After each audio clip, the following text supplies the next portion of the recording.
हा circuit breaker काहीही जळणार नाही याची काळजी हा घेतो, पण तुमच्या स्टॉक्स मधला न दिसणारा सर्किट ब्रेकर जर नाही चालला तर तुमचे पैसे ओस. त्यापेक्षा त्यांना समतासोबत वाढवा ना. समता पतसंस्था, टेन्शन नाही, रिटर्न्स निवडा. कोपरगाव शहरात आज अतिक्रमण धारकावर कारवाई, एकच धावपळ. कोपरगावातील अतिक्रमण हे केवळ प्रशासनाचा भाग. यात नगराध्यक्ष यांचा कुठलाही आदेश किंवा सूचना नाही.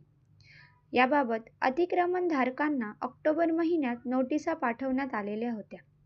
केवळ पार्किंगचा प्रश्न हा महत्त्वाचा आहे. तसेच याबाबत नगर परिषद प्रशासनाला कुणीही सूचना केलेली नाही.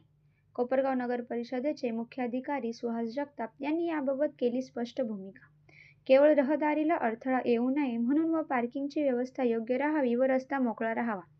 रस्त्यावर रहदारीला अडचण निर्माण होईल असे दुकान कोणीही थाटू नये व कुठलाही अपघात घडू नये हाच महत्त्वाचा उद्देश.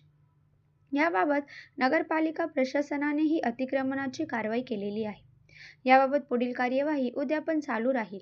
रस्त्यावर दुकान थाटू नये जेणेकरून नागरिकांना अडचण निर्माण होणार नाही.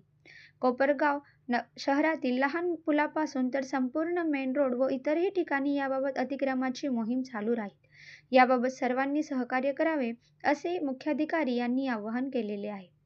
मुख्याधिकारी सुहास जगताप यांनी आपली स्पष्ट भूमिका व्यक्त केलेली आहे.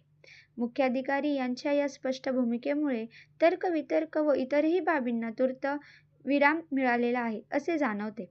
सतर्क 24 तास न्यूज वृत्तवाहिनी, रहीम का पठाण, कोपरगाव. धन्यवाद.